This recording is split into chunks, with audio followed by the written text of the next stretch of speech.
I wrote a little bit about the situation in Rwanda, knowing that there had been a genocide and that rape had been one aspect of it, but I didn't fully appreciate it even then. Even all my years in AIDS, I really didn't appreciate what I was looking at. So I got in touch with some of the groups there, and in particular one survivors group, and they reached out to me and asked for help in being able to access antiretroviral drugs. And I learned that at the time of the genocide, about 250,000 women had been raped, and in a 3-month period, held sexually captive, tortured, etc. And that HIV was already present in the country, but it was really used as a tool of genocide, a way to extend the suffering of genocide. It's the idea that you rape because you want to, it's a crime, it's an act of violence, it's domination, but also the idea that you could possibly create a pregnancy in a woman so that the child that is born of rape will always remind her of that violence. And in particular, when it has this ethnic dimension or this, dimension of genocide, which is the goal of, kind of eradicating one's ethnic identity. And I had learned that some of the women who had had the courage to testify before the tribunal, the International Tribunal, were dying. They weren't getting access to care, whereas the men who were being accused of the rape were being treated with antiretrovirals by the people holding the tribunal because they were supposedly in their care. And I thought this was outrageous. I just thought that this was absolutely the antithesis of what we consider justice. Certainly ethically, it was something to be denounced. So I wrote some editorials. I published an editorial in Pause magazine, called people at the New York Times I knew and said, we need to respond to this. And it was one of those times when I really felt like words were not enough. We were able to, we reached out to a couple of small foundations to say, we would like to go and see if we can help to provide treatment to these survivors groups, to see if they really have the capacity to work with us, just to see what we can do. We had an idea, but we really didn't know until we went there. So we went there in April. It happened to be the exact week of the anniversary, the 10-year anniversary of the genocide.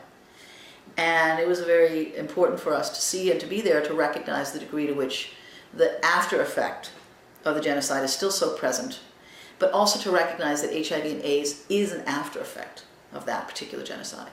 And what is happening there was also being repeated in Sudan, for example, in northern Uganda, in the Democratic Republic of Congo, which is right next door, and which is actually an extension of the same conflict that's ongoing. Right. So within a few days, we were able to reach out to some other groups of survivors, and together, in a very short period of time, and with very open support of the Rwandan government, the Kagame government, create a partnership.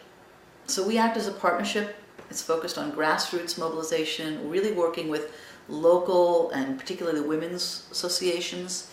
And, we were able to pretty quickly put in place a comprehensive HIV program, which is entirely free.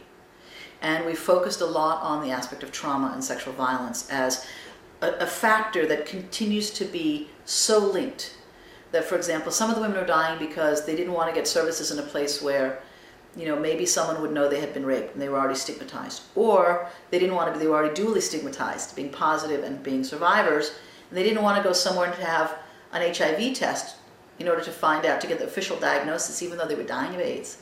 Because they didn't want people who might have been involved in the genocide to gloat, to be happy to find out that they were positive. So it's a very, very unique chapter of the HIV epidemic, but it's not unique now with regard to the region. It's certainly something we need to look at in other regions. With treatment, hunger is a major issue, that people can't manage HIV therapy if they can't eat every day. So what does it mean? It means that we have to look at HIV as an issue of development. That doesn't mean that a medical provider has to come and create an income generation programs, but they need to partner with these NGOs who are long experienced in the areas of sustainability and sustainable food production, and put in place programs that allow people to begin, once they're strong enough, once they've gotten treatment and they're able to work, to be able to feed themselves, to be able to grow their own food. And there's so many models out there that are successful that it can be done. We really started treating in August of 2004, so in 3 years, we've been able to establish programs in 3 clinics. We now have over 5,000 people in clinical care. The majority are women who are survivors of genocidal rape and their families.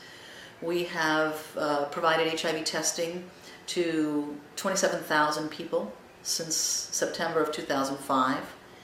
And I think that the most important part of it is that it's been a partnership. They're becoming their peer educators. They want They want to, to take their country forward. They know that they are the ones to do it. And what they're asking for is support, but not for us to do it for them. And so that's an incredible message to see not only just the amount of courage, the survival, but the smarts, the intelligence, the way in which people have been able to adapt tools that may not have been developed for their context and take what's needed and create programs that are succeeding.